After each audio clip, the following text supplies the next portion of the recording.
When I first read about Frostpunk's The Last Autumn DLC, I was a bit skeptical that 11-bit studios may have wandered away from the path. Taking place before the cold hit and destroyed civilization, I didn't think it'd be that difficult to build a generator, especially when it's a toasty 50 degrees Fahrenheit at the start of the game. However, 10 campaigns later, 2 of those on easy mind you, I've yet to actually win, and there's so many reasons why. Today I'll take a dive into this prequel DLC to help you figure out if it is for you. I did receive pre-release access via 11-bit studios, for which I'm very grateful for, but as usual has no effect on my opinions of the game. Let's dive in.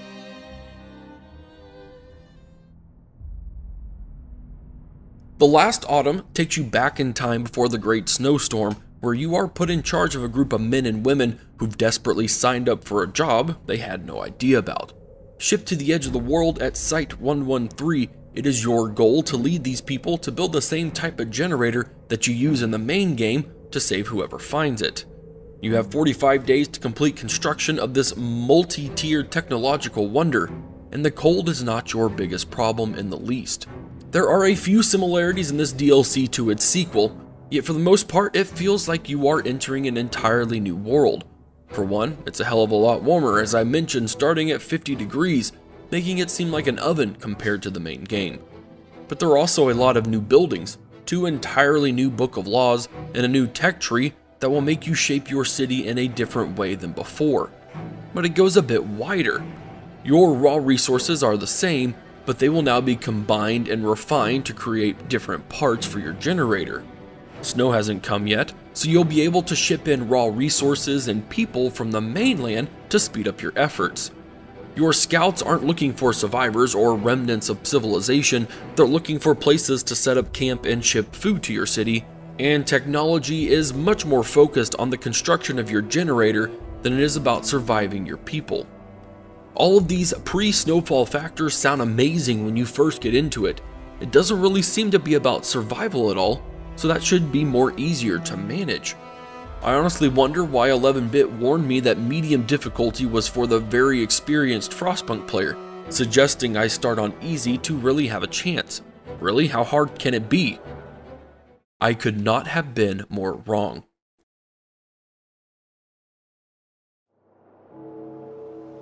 In many ways, this DLC is harder than the main game. See, in the main game, the people are literally trying to not freeze to death. And what I've learned is that survival is a much simpler idea, and the human condition would seemingly make more concessions to stay alive. This DLC isn't about survival though, as I have mentioned. The Last Autumn is about motivation, and it replaces hope in this DLC. A good majority of buildings and about all of the laws revolve around increasing motivation, and there's a pretty solid incentive to keep it high. Above 75% motivation, workers are 30% more productive. Below 25%, they're 30% less productive. Ignoring motivation will kill your chances of success without a doubt. So much so that missing more than one deadline in a row will end your campaign. Not to mention you've now just sealed the fate of an entire group of people that were, unknown to them, banking on surviving with that generator. There are a lot of factors that affect motivation. Building parts and constructing a generator over a giant metal shaft is dangerous, and between toxic gases and industrial accidents, your people want assurances of their safety. If your workers feel things are getting too dangerous, they'll all go on strike. Again, they don't know it's the end of the world. This is a job for them, not survival. You'll have to meet their demands or you'll get too far behind to catch up to the deadlines. Being able to come together to pray or relax in a hot bath or even eat a hearty meal will keep your people comfortable and more willing to work a bit harder to do so. There's nothing like ending a day with a stiff drink or watching some guys beat each other up, or maybe spending time with someone of more pleasurable methods. And if that doesn't do it, there's the doctor recommended cocaine tablets to boost overall motivation, because that surely cannot end badly at all.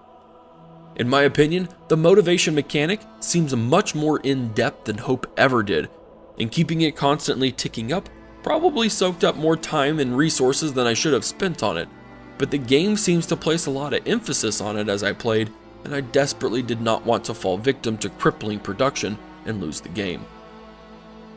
Discontent played a much smaller part in this for me and will be much shorter in this review, and to be quite honest, if an event ever made me choose between losing motivation or increasing discontent, I always went with raising discontent. The reason for this is that discontent is just easier to quell, and it doesn't have the nasty effect on production as motivation does. That doesn't mean it's completely irrelevant though. High discontent causes strikes, and refusing demands from strikes can potentially increase discontent. Focusing on safety will go a very long way to deter discontent, especially when accidents happen. If your safety protocols save a dozen or more people from losing body parts or even their lives, people tend to be a bit more grateful. I will say I am glad that discontent isn't nearly as powerful as motivation. Several laws and events decrease discontent while also boosting motivation, and had that not been the case, I don't know that anyone could honestly beat this DLC.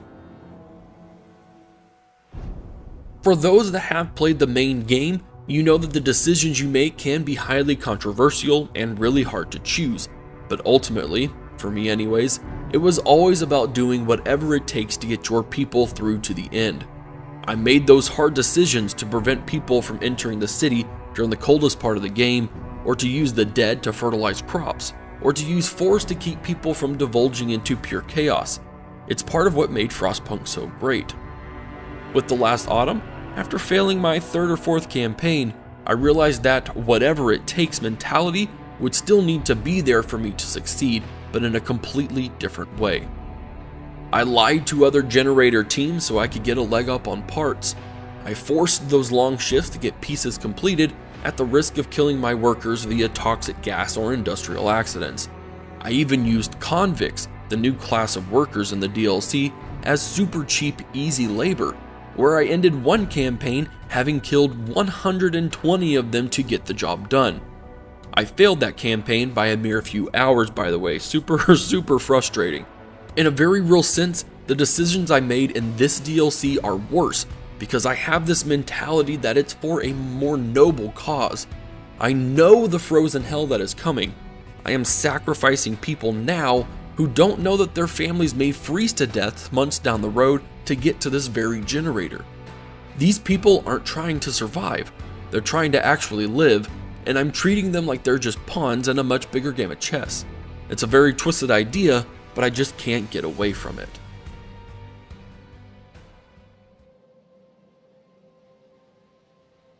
So what's the verdict? I absolutely love it. This DLC is ridiculously hard for me. I am by no means a fantastic player of Frostpunk. I've only won a couple of campaigns on the main game.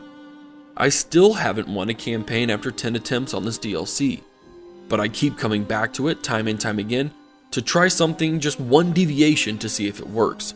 If it doesn't, I see that mistake, go all the way back and fix that one mistake, rinse and repeat. I probably will not stop playing this DLC until I win, and who knows how many times that will take. Gameplay wise, 11-bit was able to stick close enough to the main campaign, but still drastically change enough to where your playstyle is completely different. There's more depth to this DLC with its resource management, its social issues and mechanics, and even though it's on a much smaller map, there's still plenty of room for extra activities. 11-bit has done a great job of building a unique story that continually builds into the main game, providing us with a good chunk more understanding of the Frostpunk world, and overall I am very glad that I chose to play it, and I highly recommend it. Thanks for checking out my review of the last autumn DLC for Frostpunk. If you enjoyed the video, subscribe to the channel, and check out my Patreon as a way to support future content here, including more cinematic battles for Total War and historical documentaries.